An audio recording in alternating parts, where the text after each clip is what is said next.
Nous vous informons que ce programme est déconseillé aux moins de 10 ans. Un mystérieux incendie. Il faut imaginer l'intensité du feu. Tout était en train de fondre. Ça atteignait plusieurs milliers de degrés.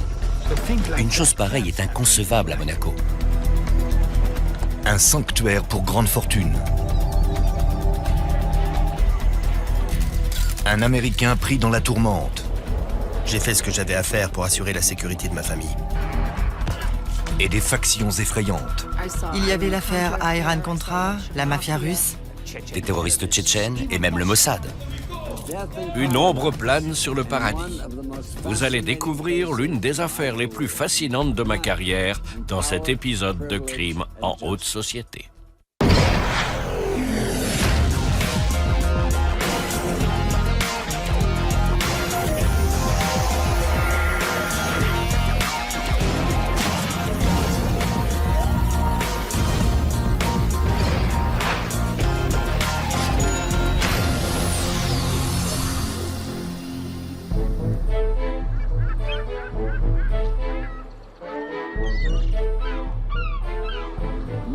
Monaco, lieu de résidence du prince Albert, baigne dans le soleil de la Côte d'Azur et accueille notamment le fameux Grand Prix. Mais ce ne sont pas les seules raisons qui attirent les plus fortunés de la planète. Il se trouve que Monaco est aussi un lieu réputé pour l'évasion fiscale et le blanchiment d'argent.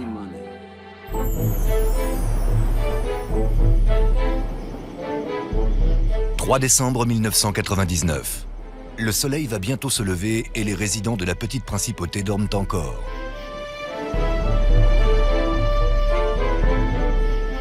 Parmi les citoyens de Monaco riches et discrets, on compte Edmond Safra, un banquier milliardaire. C'était l'homme le plus riche de Monaco, après le prince.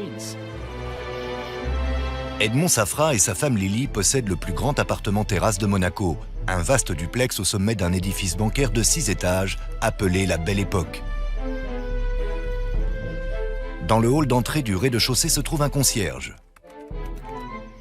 Madame Safra dort dans une aile séparée de la résidence. Son mari de 67 ans souffre de la maladie de Parkinson et nécessite des soins permanents. Viviane Torrente, une des infirmières, est à ses côtés. Good night, Vivian.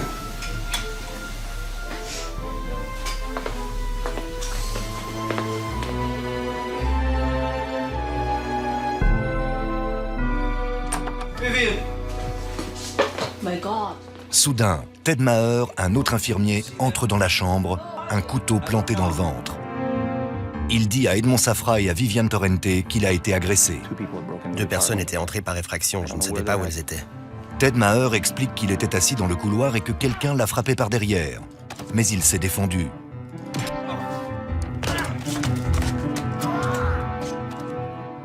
L'homme à ma droite a sorti un couteau et me l'a planté en plein ventre.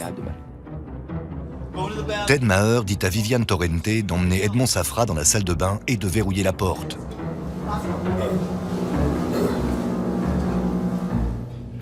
Je lui ai dit d'emmener M. Safra, de prendre mon portable et d'appeler les secours. Je voulais descendre chercher de l'aide.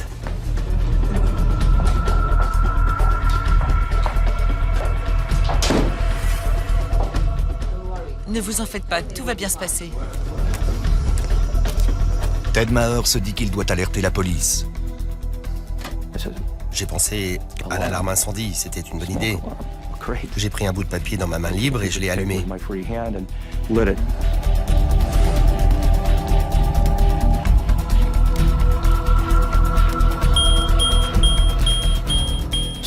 L'alarme s'est mise à retentir. Quelqu'un allait être averti et les secours allaient arriver. Alors que la police lance son intervention, Ted Maher arrive tant bien que mal dans le hall d'entrée du rez-de-chaussée. Il raconte au concierge ce qui s'est passé. J'ai été agressé. Monsieur Meyer. Oui, c'est la Belle Époque à l'appareil. Le concierge a cru qu'il s'était fait tirer dessus. Alors il a dit à la police qu'un homme avait été blessé par balle. La police a alors cru qu'elle avait affaire à des terroristes. Toute l'urgence d'une équipe spéciale. C'est peut-être un acte de terrorisme. Oui, avec une ambulance. Après avoir décrit l'incident à la police, Ted Maher est emmené d'urgence à l'hôpital Princesse Grace. À 5 heures du matin, Monaco se réveille au son des dizaines de sirènes de pompiers et de police entourant le bâtiment La Belle Époque. C'était la panique la plus totale. Shmulik Cohen, le chef des gardes du corps d'Edmond Safra, arrive précipitamment de son domicile voisin pour venir en aide à son patron. On l'a empêché de monter. Il faut que je monte. Forcément, la police ne savait pas qui était cet homme. Lâchez-moi. Ça aurait pu être un des agresseurs. La police se démène pour comprendre ce qui se passe à l'intérieur de l'appartement du résident le plus riche de la principauté. Elle commence par fouiller les étages les uns après les autres, en commençant par le sous-sol. Pendant ce temps, le petit feu de Ted Maher commence à prendre de l'ampleur. Le feu a consumé la corbeille à papier. Il s'est propagé sur le sol et il a atteint les murs. Craignant que les intrus ne soient encore à l'intérieur, la police empêche les pompiers d'accéder à l'appartement. La fumée commence à s'infiltrer dans la salle de bain.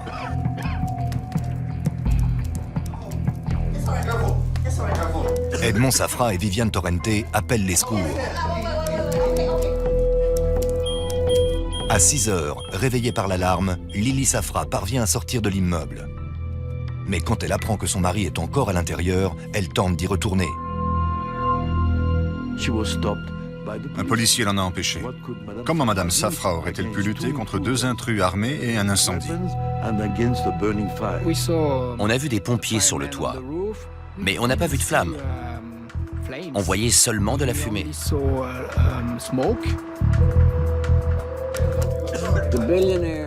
Le milliardaire et son infirmière sont désormais pris au piège dans la salle de bain.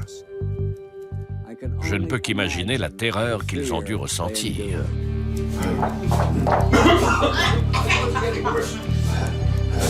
Viviane Torrente et Edmond Safra commencent à paniquer et appellent à nouveau les secours.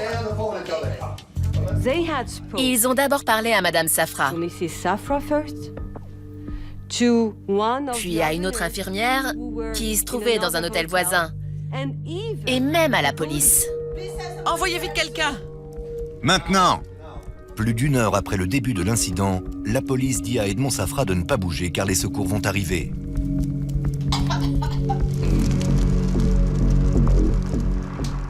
Ne parvenant pas à trouver les assaillants, la police laisse enfin entrer les pompiers dans l'appartement.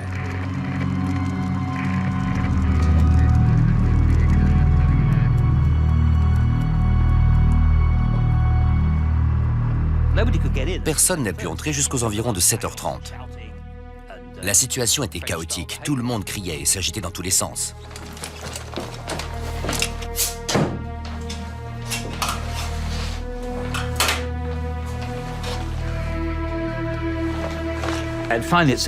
Et finalement, qu'est-ce qu'ils ont trouvé quand ils ont enfin pu entrer? Viviane Torrente et Edmond Safra, morts tous les deux.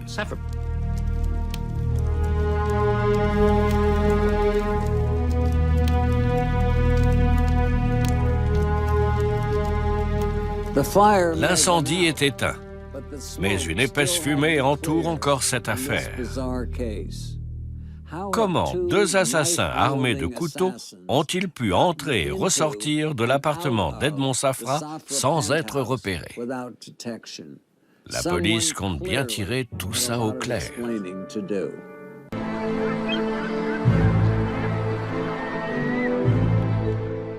Le milliardaire Edmond Safra et une de ses infirmières sont morts dans un mystérieux incendie. Mais la question demeure. Qu'est-il advenu des hommes dont l'intrusion a poussé Ted Maher à provoquer l'incendie fatal? Il y avait 2 assaillants. Mon frère s'est battu avec eux pour essayer de protéger son patron, l'autre infirmière, ainsi que Madame Safra. Il a agi en héros. Les enquêteurs interrogent Ted Maher sur ses agresseurs et il leur raconte tout ce dont il se souvient.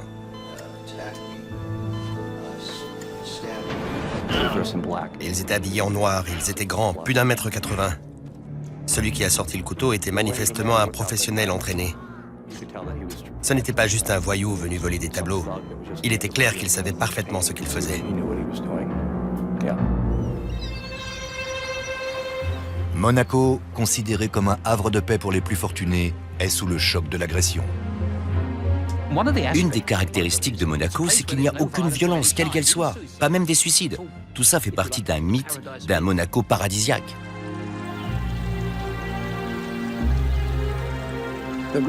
Somerset Maugham, le grand écrivain, a décrit Monaco comme étant un endroit ensoleillé pour sombres personnages.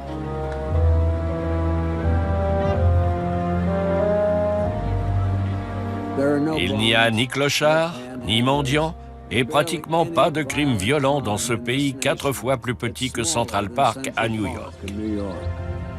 Mais l'attaque survenue chez les Safra pose la question de la réelle sécurité des Monégasques. Il y avait un certain nombre de personnes qui pouvaient profiter de la mort d'Edmond Safra. À l'époque, Edmond Safra vient de faire la une des journaux pour son intention de vendre la Republic National Bank pour 3 milliards de dollars. Les hommes comme Edmond Safra ont des ennemis puissants. Sa banque était impliquée dans l'affaire des ventes d'armes à l'Iran pour financer les Contras. De plus, il soutenait financièrement Israël. Des groupes comme l'OLP ou le djihad islamique avaient donc tout à gagner de sa disparition.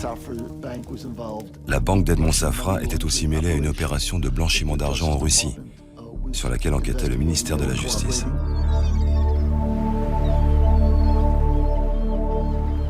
La police apprend que Lily, la femme de Safra, va se tailler la part du lion de l'héritage de 2,5 milliards de dollars aux dépens des frères d'Edmond.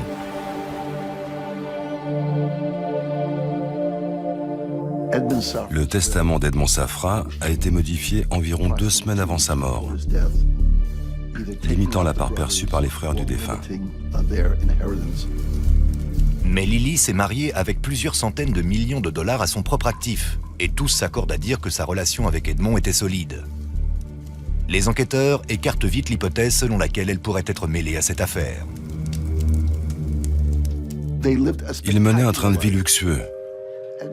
Edmond et Lily Safra avaient un appartement dans l'un des plus beaux immeubles historiques de la 5e avenue à New York. Je n'ai rencontré Edmond et Lily Safra qu'une seule fois à l'opéra. Mais même de loin, j'ai senti l'aura de leur immense fortune. Il est difficile d'imaginer une fin aussi atroce à leur existence de rêve. Ils avaient 2 immeubles adjacents à Londres, à Eaton Square. Ils possédaient la villa Leopolda, construite pour le roi de Belgique et d'une valeur de marché avoisinant les 265 millions de dollars. Les enquêteurs continuent leurs investigations dans l'appartement détruit, mais ne trouvent ni signe d'effraction, ni image des intrus sur les bandes de vidéosurveillance. Comment 2 hommes armés ont-ils pu entrer dans un des bâtiments les plus fortifiés de Monaco pour ensuite disparaître? Et où se trouvaient les gardes du corps d'Edmond Safra?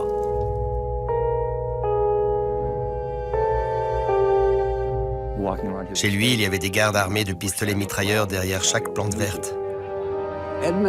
Edmond Safra vit entouré d'une armée privée de gardes du corps, dont de nombreux vétérans du Mossad, les services secrets israéliens.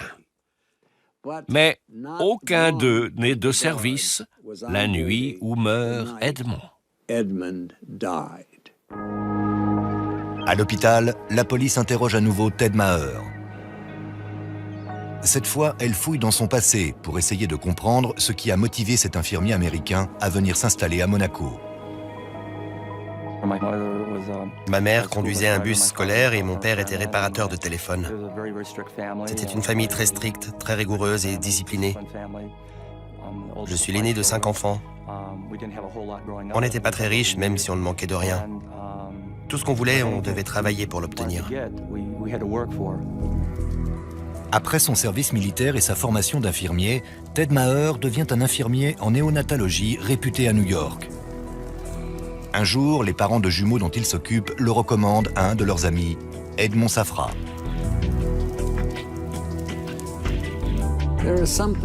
Il y a quelque chose de quasiment incroyable dans la façon dont Ted Maher est passé des maternités au sanctuaire d'un des hommes les plus riches du monde.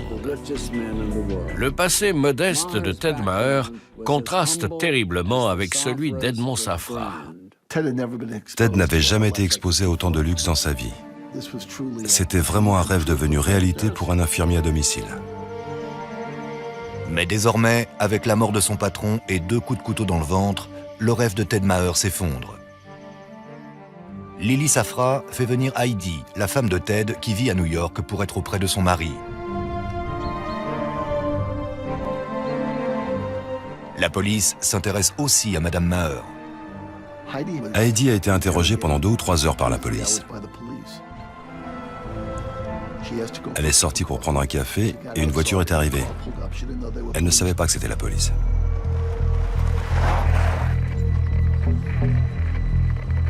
Trois hommes embarquent Heidi dans une camionnette et l'emmènent à l'hôtel où vit Ted. En l'accompagnant dans la chambre d'hôtel, ils ont été autorisés à effectuer une perquisition selon la loi monégasque. Les policiers trouvent un flacon de lidocaïne, un anesthésiant qui n'a jamais été prescrit à Ted. Cette découverte met en doute la crédibilité de Ted. Heidi prend conscience que les enquêteurs ne considèrent plus son mari comme le héros de l'histoire, mais comme un suspect. Elle appelle Tammy, la sœur de Ted, pour tout lui raconter. Elle pleurait. Elle disait qu'elle avait été kidnappée par des hommes masqués dans une camionnette. Ensuite, elle avait été emmenée chez Ted et c'est là que le cauchemar avait commencé. Les jours qui suivent la mort d'Edmond Safra, les spéculations vont bon train. S'agit-il de la mafia russe, des rebelles tchétchènes, de l'OLP? Les riches habitants de Monaco sont choqués d'apprendre que le principal suspect est un Américain moyen qui vivait sous leur nez. «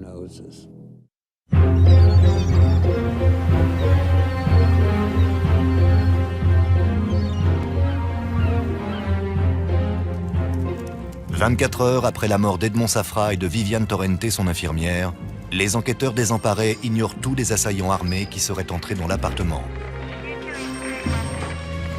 Malheureusement pour Heidi, les soupçons se portent sur son mari blessé.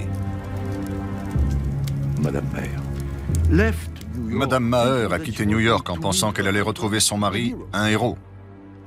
Le temps qu'elle arrive à Monaco, le héros était devenu un criminel. L'histoire des coups de couteau était douteuse, parce qu'il portait un pull en laine ou quelque chose comme ça. Et bizarrement, il a été poignardé sans que le couteau ne traverse le vêtement. Il n'y avait pas de trou dans le pull, seulement dans la peau.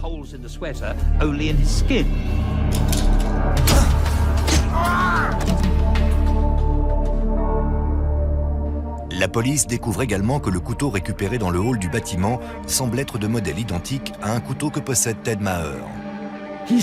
Il s'est poignardé lui-même avec son propre couteau. Bien sûr, il pouvait prétendre posséder un couteau que l'intrus lui aurait volé pour le poignarder avant de le lui restituer. En effet, on a retrouvé le couteau à côté de lui, mais c'est tiré par les cheveux. Les enquêteurs interrogent plusieurs fois Ted Maher. Il me posait les questions dans un sens, puis dans l'autre, mais ma version n'a jamais changé. Ils disent à Ted Maher qu'il est responsable de la mort d'Edmond Safra et de Viviane Torrente. La première chose que j'ai faite, ça a été de me mettre à pleurer. J'estimais être quelqu'un de fort, mais je ne pouvais pas croire que j'étais responsable de la mort de 2 personnes. Les enquêteurs présentent des preuves à Ted Maher. Finalement, lors du 5e interrogatoire, il leur avoue ce qu'ils veulent entendre. Il a dit « Je vais vous dire la vérité. En réalité, j'étais seule dans l'appartement avec Monsieur Safra et Madame Torrente. Et je me suis blessée tout seul. » Ted Maher a dit à la police avoir organisé une fausse attaque et mis le feu pour créer la panique. En gros, il avait simulé toute l'histoire. Il voulait apparaître en héros aux yeux de son patron. Ted Maher sort de l'hôpital et est emmené au poste de police. Désormais, il ne manque plus aux enquêteurs que des aveux signés.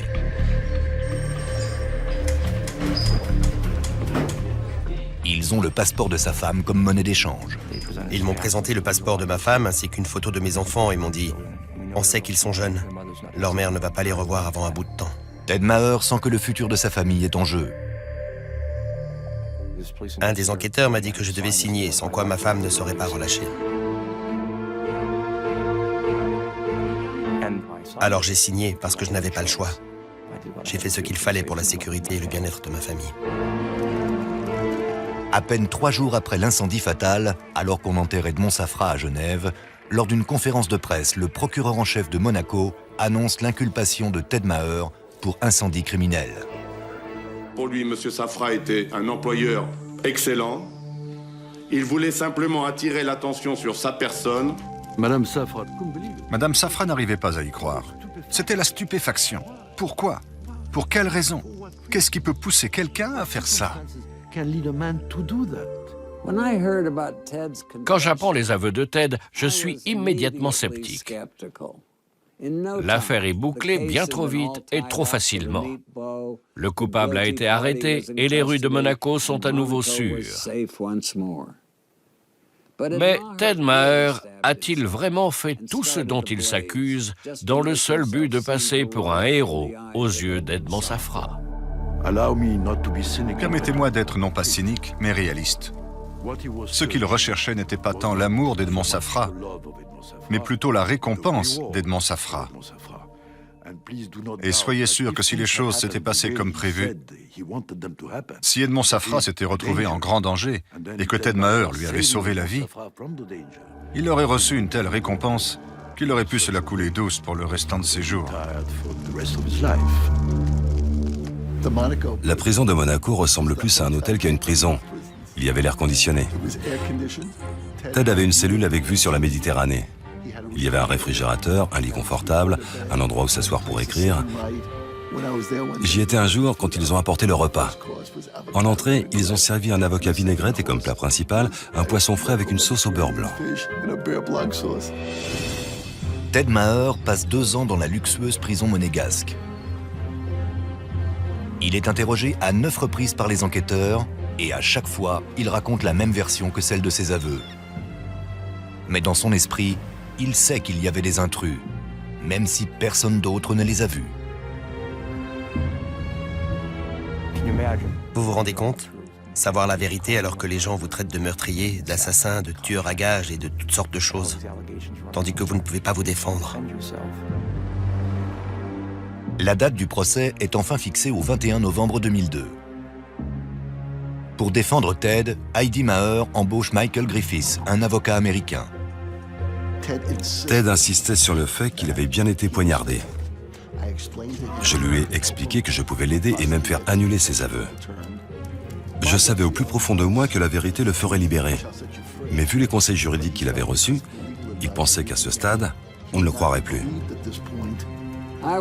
Je suis convaincu qu'un homme innocent fait les frais d'un gouvernement qui ne supporte pas d'avoir un crime irrésolu dans sa petite principauté idyllique. Tandis que Ted Maher passe enfin devant un tribunal, je me rends à Monaco pour connaître le fin mot de l'histoire.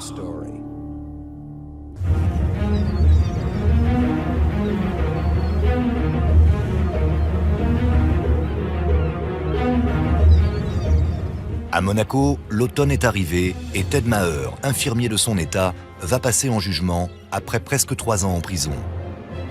On a dit à l'accusé qu'il n'écoperait que d'une peine légère pour l'incendie qui a causé la mort d'Edmond Safra et de Viviane Torrente. Mais juste avant le procès, ses avocats ont de mauvaises nouvelles. Donald Manas et George Blott sont venus à la prison et m'ont dit « Ted, on a un grave problème. Le procureur va requérir 12 ans. » J'ai dit « Quoi? C'est une plaisanterie? Pour quel motif? Incendie et homicide sur 2 personnes. On va me mettre toute cette tragédie sur le dos? C'est pas possible. » C'est là que j'ai compris que j'avais de gros problèmes. Pour ajouter au malheur de Ted Maher, le juge décide que Michael Griffiths, son avocat américain, ne peut pas plaider au procès. On m'a dit que Michael Griffiths ne pouvait pas plaider et qu'il ne tolérerait pas de justice anglo-saxonne dans leur tribunal. Le 21 novembre 2002, le procès démarre sous l'œil attentif de toute la principauté. On n'avait jamais vu de procès pareil à Monaco. C'était le procès du siècle, l'équivalent juridique du Grand Prix. Il y avait de brillants avocats, l'impressionnante famille Safra au grand complet, et puis Ted Maher, un genre de personnage un peu à la Forrest Gump. C'était totalement surréaliste. Le procès a eu lieu au palais de justice de Monaco, qui ressemble parfaitement à l'idée qu'on se fait d'un tribunal à Monaco. C'était un édifice somptueux, ressemblant à une église. Derrière les juges, il y avait un crucifix de 2 mètres de haut. La salle était comble. La presse du monde entier était là. Dominique Dunn avait une des meilleures places dans toute la salle. Maître Cerdet, le procureur, portait une grande robe rouge, tandis que nous, les avocats, étions en robe noire avec des écharpes blanches. C'était tout un spectacle. Les avocats de Maher affirment qu'il n'a jamais voulu faire de mal à qui que ce soit. Notre argument, c'était que Ted, en allumant ce feu, avait été coupable tout au plus d'homicide involontaire. Il n'avait pas volontairement essayé de faire du mal à M. Safra.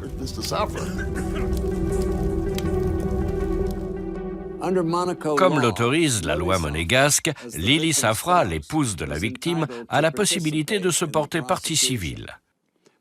Le prince Charles lui recommande les conseils de Mark Boland, brillant attaché de presse anglais. Ce dernier lui conseille de porter un vieux tailleur pantalon Yves Saint Laurent et de laisser ses bijoux à la maison. Mais malgré tout, Lily Safra tient le rôle principal.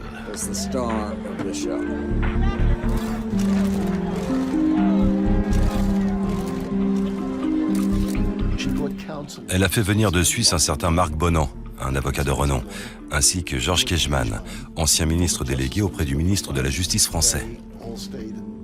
Ils sont tous descendus dans des suites à l'hôtel de Paris, un des hôtels les plus chers du monde. J'imagine qu'elle a dû dépenser près d'1 million de dollars pour faire condamner Ted. Mais le procès a également un enjeu pour la principauté et sa famille royale. Une chose pareille, ça ne doit pas arriver à Monaco. C'est pour ça que les riches viennent ici. Si les gens commencent à penser qu'ils peuvent être assassinés dans leur propre appartement en plein centre de Monaco, que la police n'intervient pas et que les pompiers n'éteignent pas les incendies, ils vont prendre leur argent et aller voir ailleurs.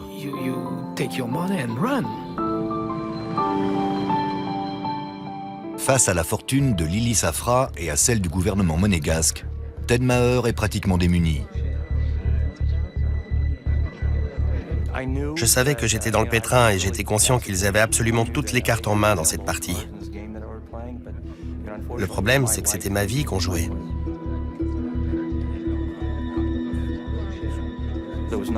Il y avait 19 avocats dans la salle d'audience. 19, vous imaginez?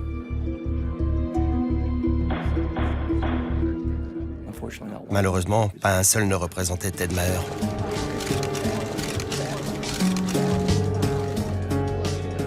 Au deuxième jour du procès, Joseph Citruc, le grand rabbin de France, arrive au tribunal comme témoin pour son ami décédé, Edmond Safra.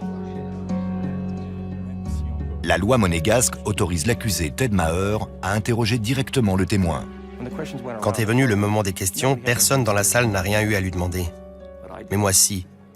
Et bien sûr, du fond de mon cœur, j'ai demandé au rabbin de dire une prière pour M. Safra et Mme Torrente.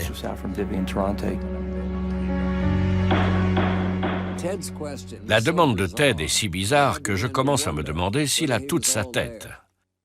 Le rabbin commence à prier en hébreu. Et tout le monde, les juges, les jurés, les témoins et les avocats, se lèvent et baissent la tête. La scène est aussi impressionnante que surréaliste. Les avocats de Ted Maher s'en prennent à la police et aux pompiers pour avoir tardé à intervenir. Un de mes contre-interrogatoires concernait le premier agent de police arrivé sur les lieux et qui avait dit que Ted était blessé par balle. Je lui ai demandé s'il avait déjà vu une blessure par balle et il a dit non. Je lui ai demandé s'il avait déjà vu une blessure au couteau et il a dit non. J'ai demandé depuis combien de temps il travaillait dans la police monégasque et il m'a dit 22 ans. Je lui ai demandé quelle était la pire blessure qu'il avait vue dans sa carrière. Il a répondu que c'était quand un type en avait frappé un autre à la tête avec une bouteille de champagne. La défense soutient que s'ils étaient intervenus plus tôt, la police et les pompiers auraient pu sauver Edmond Safra. Maître Cerdet, le procureur, qui disait toujours des choses étranges, a dit « Ils ont agi avec une lenteur nécessaire ». Mais qu'est-ce que ça peut bien vouloir dire, une lenteur nécessaire? Ça a causé la mort de 2 personnes, mais c'est ce qu'il a déclaré en plein tribunal. La personne qui émeut le plus la salle d'audience est Heidi Maher. Son amour et sa confiance en son mari demeurent inchangés. Elle est assise dans la rangée devant moi, ne quittant jamais son mari des yeux. Ma femme était malheureusement présente au procès, mais j'aurais préféré qu'elle ne soit pas là. J'ai dû être si convaincant qu'elle y a cru. Plus Ted parle, plus j'ai des doutes sur sa version des faits. C'est très difficile à décrire. Parfois, il a les yeux dans le vague et soudain, il donne une réponse qui semble durer trop longtemps. À la fin du procès, je ne crois plus en son témoignage. Au début, quand on a discuté avec Ted pour élaborer une stratégie de défense, il s'est comporté comme une personne normale. Mais au fur et à mesure que le temps a passé, le regard de Ted est devenu de plus en plus étrange. À la façon dont il parlait et donnait des explications, on voyait bien qu'il était fou et que quelque chose ne tournait pas rond. Mais il avait l'air d'être gentil.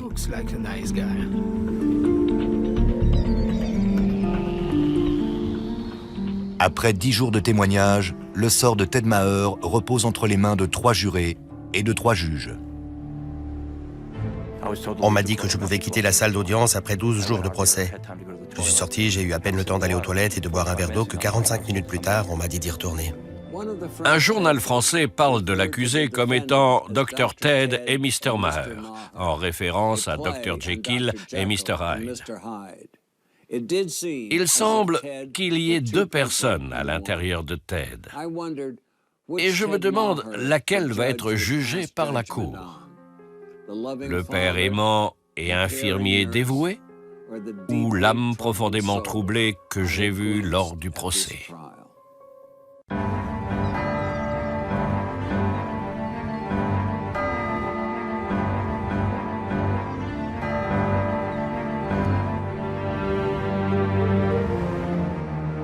Après une brève délibération, le jury revient dans la salle d'audience pour annoncer son verdict dans l'affaire Ted Maher.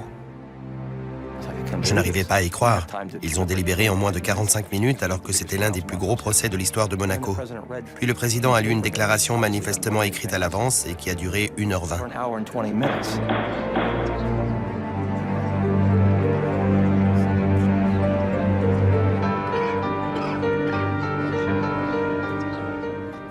Il a dit que j'étais condamné à 10 ans de prison et que la décision avait été prise par 4 voix contre 2.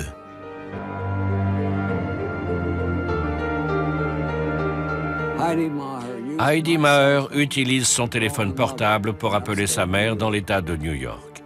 Ses seuls mots sont « coupable, 10 ans, dis-le aux enfants ».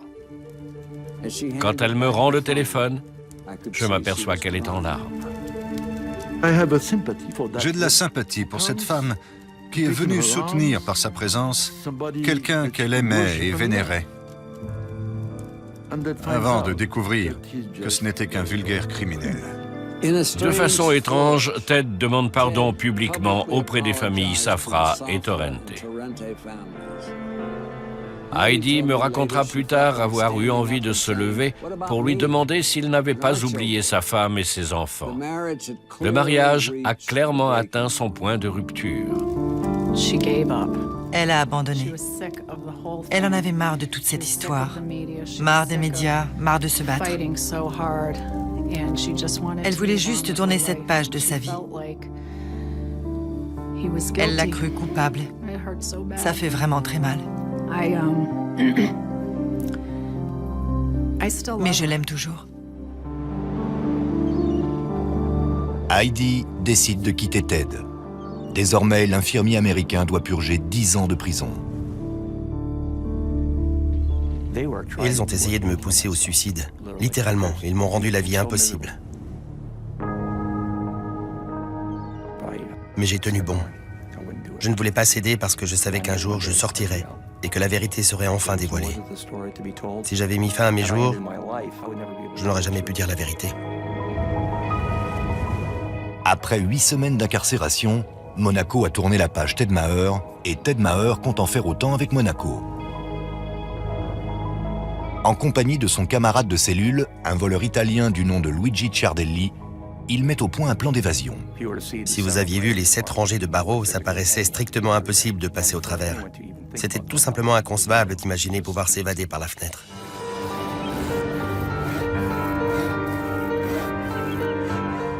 Nuit après nuit, Ted Maher scie secrètement les barreaux à l'aide d'une lame de scie qu'il est parvenu à faire entrer.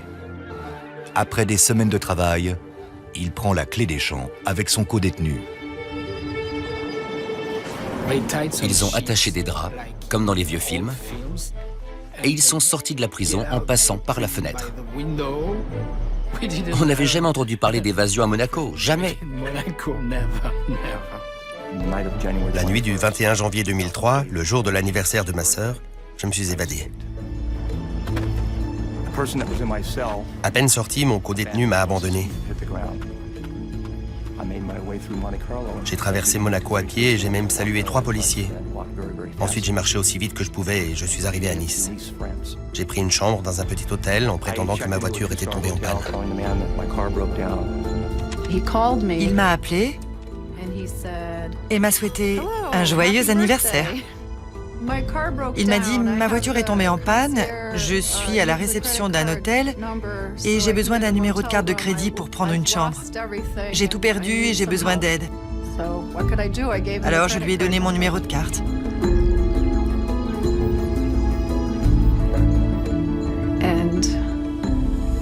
Mais j'étais très inquiète. J'ai pris une chambre sous un faux nom. Il y a plus d'1 million de personnes dans cette ville. Ils ne pouvaient pas me retrouver. C'était impossible.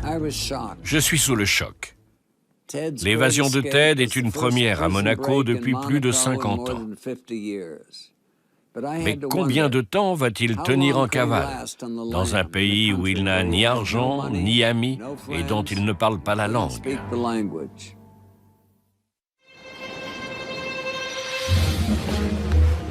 Dans un incroyable rebondissement, Ted Maher, l'homme condamné pour la mort d'Edmond Safra, s'est évadé de sa prison monégasque. Il prend une chambre dans un hôtel de Nice et prépare l'étape suivante. Pendant la nuit, j'ai contacté ma femme, Heidi, qui a refusé de me venir en aide. Heidi appelle les avocats de Ted à Monaco pour savoir ce qui se passe. À leur tour, ils contactent les autorités de la prison qui démentent l'information. C'est juste une rumeur, ils sont couchés. On fait des rondes toutes les heures, ils sont en train de dormir, ce n'est qu'une rumeur. Ted Maher appelle un prêtre de la région qui gardait de l'argent pour lui pendant sa peine. J'ai dit, mon père, j'ai besoin de l'argent que ma famille vous a confié. Il a répondu, appelez-moi demain matin.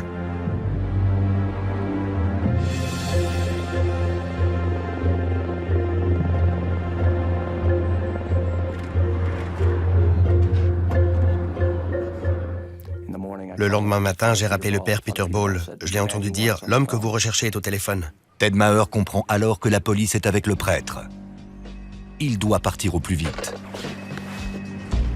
J'ai rassemblé mes affaires et je suis descendu. 5 policiers français m'attendaient au pied de l'immeuble.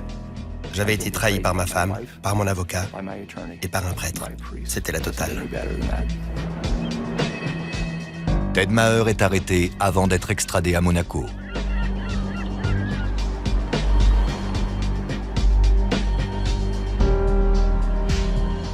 Une fois de plus, son procès a lieu au palais de justice de Monaco, cette fois-ci pour son évasion.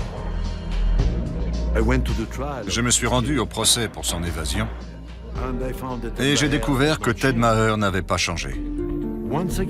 Cette fois encore, son argument de défense, c'était « ce n'est pas moi, c'est les autres ». On finit par avoir de la compassion pour cet homme qui ne fait rien volontairement. Il tue involontairement? Il s'évade involontairement? Est-ce qu'il vit aussi involontairement?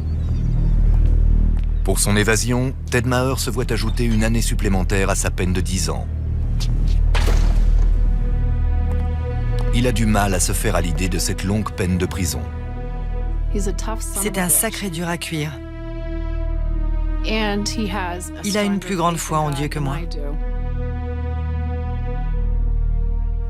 En continuant à suivre l'affaire, j'apprends qu'un nouveau Ted Maher fait surface, en prison. Il n'est plus le personnage malheureux et un peu fou qu'on a vu au procès. Dorénavant, il clame publiquement son innocence. En août 2007, Ted Maher est libéré de la prison de Monaco après avoir purgé sa peine. Il retourne immédiatement aux États-Unis, pressé de voir ses enfants et de commencer une nouvelle vie d'homme libre. L'avion a atterri. J'ai senti mon cœur se serrer, car j'avais peur de retrouver quelqu'un de détruit. Ce n'était pas le cas. C'était toujours le même, énervant, mais un frère génial.